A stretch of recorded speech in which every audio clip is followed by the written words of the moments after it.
সিরার এবারের পর্বে আমরা জানব রাসূল সাল্লাল্লাহু আলাইহি সাল্লামের নবুয়তের শুরুতে ইয়াং জেনারেশনের মধ্য থেকে যারা ইসলাম কবুল করেছিল তাদের সম্পর্কে। তারা হচ্ছেন সেই সব ব্যক্তিত্ব যারা চরম প্রতিকূল পরিস্থিতিতেও আমরা দেখি রাসূল সাল্লাল্লাহু আলাইহি সাল্লাম যখন ইসলামের কথা বললেন, আবু বকর রাদিয়াল্লাহু আনহু যখন তাদের কাছে দাওয়াত দিলেন, তখন তাদের উপরে তাদের আস্থা এত বেশি ছিল যে ভালো মন্দ বিচার করার আগেই তারা বুঝতে পেরেছিল রাসূল সাল্লাল্লাহু আলাইহি ইসলাম যে কথাগুলো বলছেন, আবু বকর রাদিয়াল্লাহু আনহু যেই পথে দাওয়াত দিচ্ছেন, সেই কথাগুলো তাদেরই মনের কথা এবং তারা এর সত্যতা তখনই উপলব্ধি করতে পেরেছিলেন সেই অল্প বয়সেই। প্রথমেই যার কথা বলতে হয় তিনি হচ্ছেন আল জুবাইর ইবন আল আওয়াম। আল জুবাইর ইবন আল আওয়াম রাদিয়াল্লাহু আনহু তিনি ছিলেন রাসূল সাল্লাল্লাহু আলাইহি ইসলামের আত্মীয়। রাসূল সাল্লাল্লাহু আলাইহি ইসলামকে তিনি খুব কাছ থেকে দেখেছেন। রাসূল সাল্লাল্লাহু আলাইহি ইসলামের ফুফু সুফিয়া তার ছেলে ছিলেন, সো সেই হিসাবে তিনি ছিলেন তার ফুফাতো ভাই। এবং আমরা জানি যে যারা কাজিন রয়েছে বা খালাতো ফুফাতো ভাই রয়েছে তারা যেমন খুব কাছাকাছি ছিলেন তারা, এবং তারা যেমন তারকে ব্যক্তি হিসাবে চিনতেন সেরকম অন্যরা অত ভালো চিনবে না।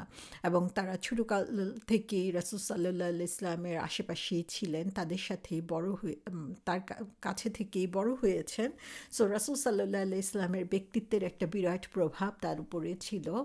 এবং আবদুল্লাহ ইবনে জুবাইর রাদিয়াল্লাহু আনহু হচ্ছেন তার পুত্র। এবং এটা এজন্য বলা হয় যে যখন মক্কা থেকে মদিনায় হিজরত করা হলো তখন ফার্স্ট বর্ন বেবি হলো আবদুল্লাহ ইবনে জুবাইর, এবং সে কারণে আবদুল্লাহ ইবনে জুবাইরের নামও ইতিহাসে বিখ্যাত হয়ে আছে। সো আল জুবাইর ইবনুল আওয়াম তিনি হচ্ছেন ইয়াঙ্গার জেনারেশনের মধ্য থেকে যিনি কনভার্টেড হয়েছিলেন। এবং তার ইসলাম গ্রহণের ব্যাপারে বলা হয়ে থাকে যে আবু বকর রাদিয়াল্লাহু আনহুর প্রভাবে যারা ইসলাম গ্রহণ করেছিল তিনি তাদের মধ্য থেকে অন্যতম। এবং আমরা জানি যে রাসূল সাল্লাল্লাহু আলাইহি ইসলাম যখন এসে ইসলামের কথা বললেন সেটা আবু বকর রাদিয়াল্লাহু আনহু প্রথম দিকেই স্বীকৃতি দিয়েছিলেন।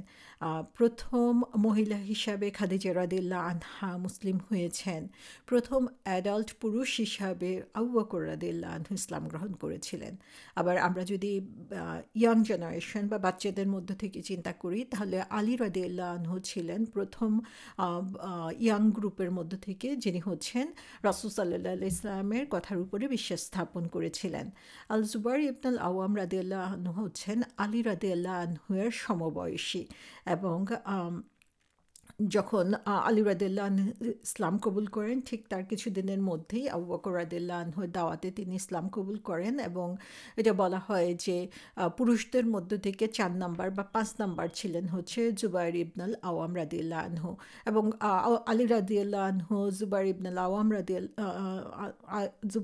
আওয়াম রাদিয়াল্লাহু আনহু তারা কত অল্প বয়স্ক ছিলেন যখন রাসূল সাল্লাল্লাহু আলাইহি ইসলাম দাওয়াত দিয়েছিলেন সেটা আমরা এখান থেকে দেখতে পাচ্ছি। কিন্তু তাদের বয়স তাদেরকে চিন্তা করতে বাধা দেয় নাই।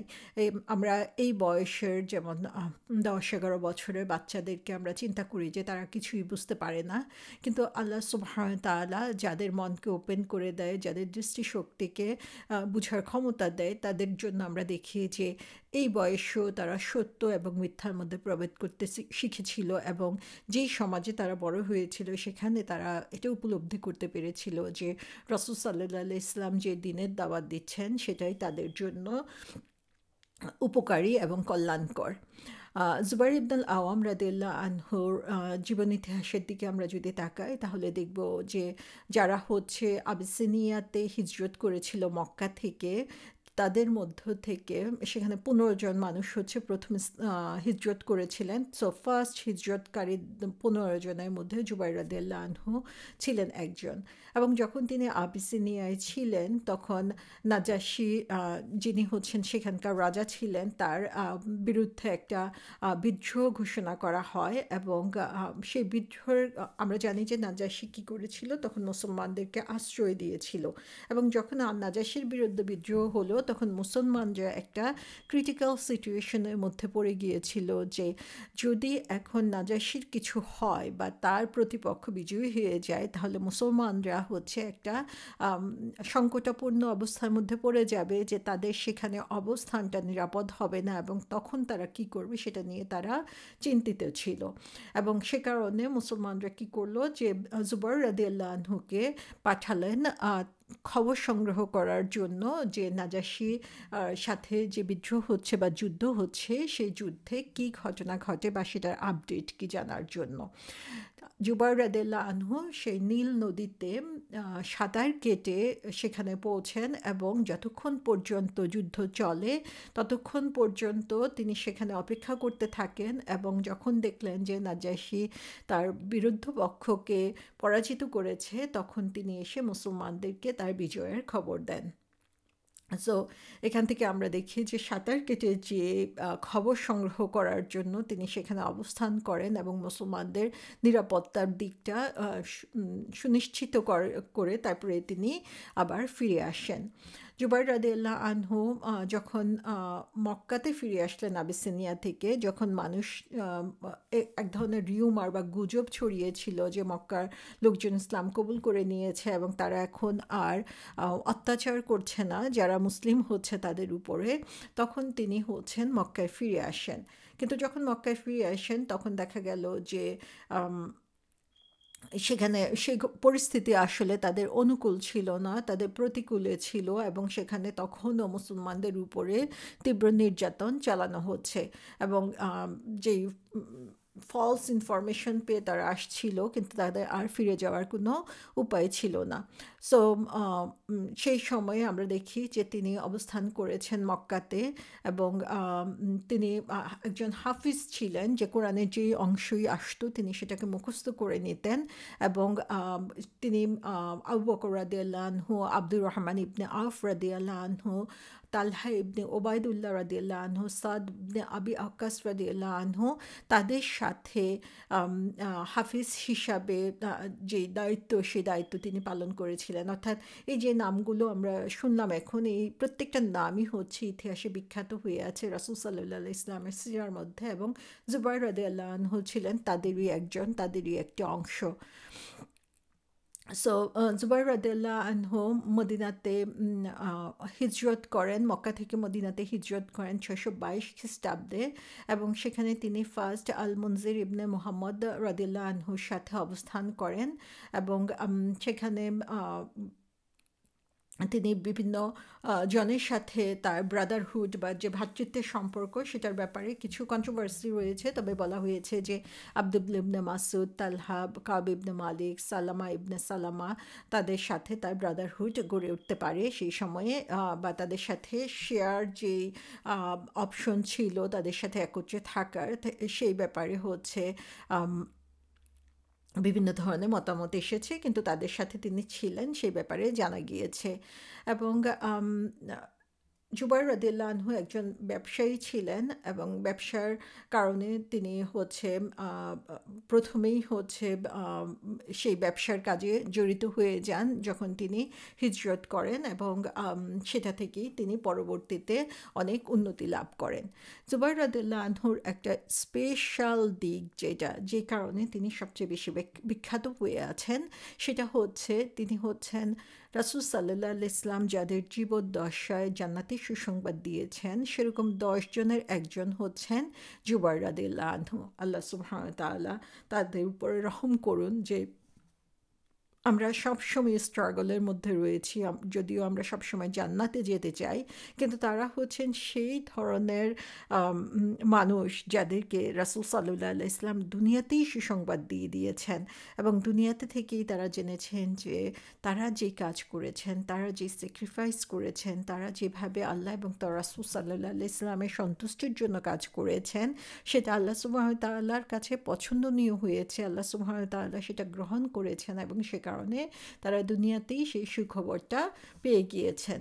সো আমাদের ফলো করা উচিত এই ধরনের লোকদেরকে, যারা দুনিয়াতে হচ্ছে জান্নাতের সুসংবাদ পেয়ে গিয়েছেন, যাতে আমরাও তাদের পথ অনুসরণ করতে পারি, আমরাও তাদের কথা, কাজ, চরিত্রকে অনুসরণ করার মাধ্যমে আমরাও সেই জান্নাতের অংশীদার হতে পারি।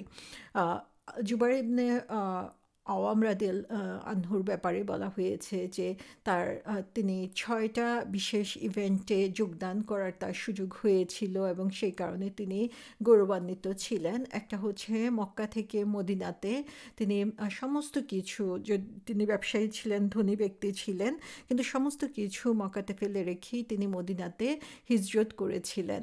সো সেই মক্কা থেকে মদিনায় যারা হিজরত করেছে তাদের জন্য যে বিশেষ পুরস্কার রয়েছে সেটাও আমরা দেখি যে ঘোষণা করা হয়েছিল। তিনি বদরের যুদ্ধে অংশগ্রহণকারী, বদরের যুদ্ধে যারা অংশগ্রহণ করেছে তাদের সমস্ত গুনাহ মাফ করে দেওয়ার ঘোষণা দেওয়া হয়েছে।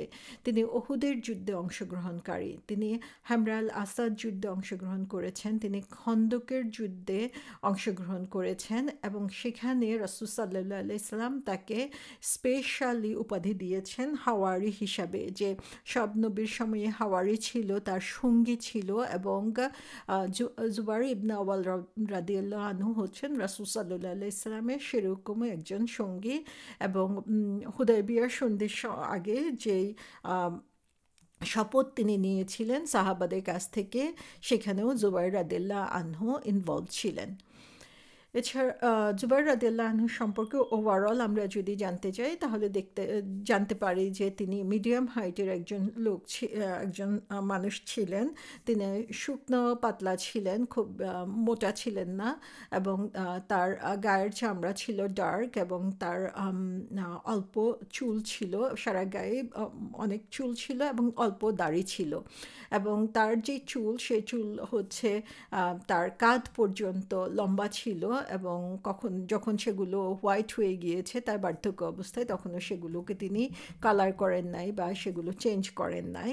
এবং তিনি কিছু কিছু বর্ণনায় তাকে লম্বাও বলা হয়েছে। যাই হোক, যে তার ব্যাপারে একটা আইডিয়ার জন্য আমরা তার এই বৈশিষ্ট্যগুলো জানছি। এবং তিনি এত বেশি যুদ্ধে অংশগ্রহণ করেছেন এবং সেই সব যুদ্ধে এত বেশি আঘাতপ্রাপ্ত হয়েছেন যে অলমোস্ট তার হোল বডি ছিল স্কার মার্ক বা আঘাতের চিহ্নে পরিপূর্ণ ছিল। এবং তিনি অত্যন্ত শক্তিশালী ছিলেন, তার দৈহিক শক্তি অনেক বেশি ছিল। এবং জুবাইর রাদিয়াল্লাহু আনহু একজন ধনী ব্যক্তিত্ব ছিলেন, তার অনেক ঘোড়া ছিল, এবং সেই ঘোড়াগুলো থেকে তিনি হচ্ছেন উন্নত বংশ তৈরি করেছিলেন ব্রিডিংয়ের মাধ্যমে।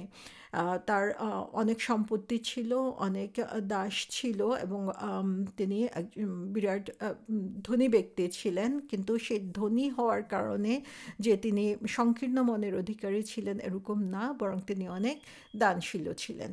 আল্লাহ সুবহানাহু ওয়া তাআলা তাকে যেমন তার জীবনের প্রথম দিকে ইসলামের স্বাদ উপভোগ করার তৌফিক দিয়েছেন, তেমনিভাবে দুনিয়াতে থাকতেই জান্নাতের সুসংবাদ তাকে দিয়ে দিয়েছেন। আল্লাহ সুবহানাহু ওয়া তাআলা আমাদের সবাইকেও তার মতো তার পথ অনুসরণ করে সে জান্নাতে দাখিল হওয়ার সুযোগ দিন।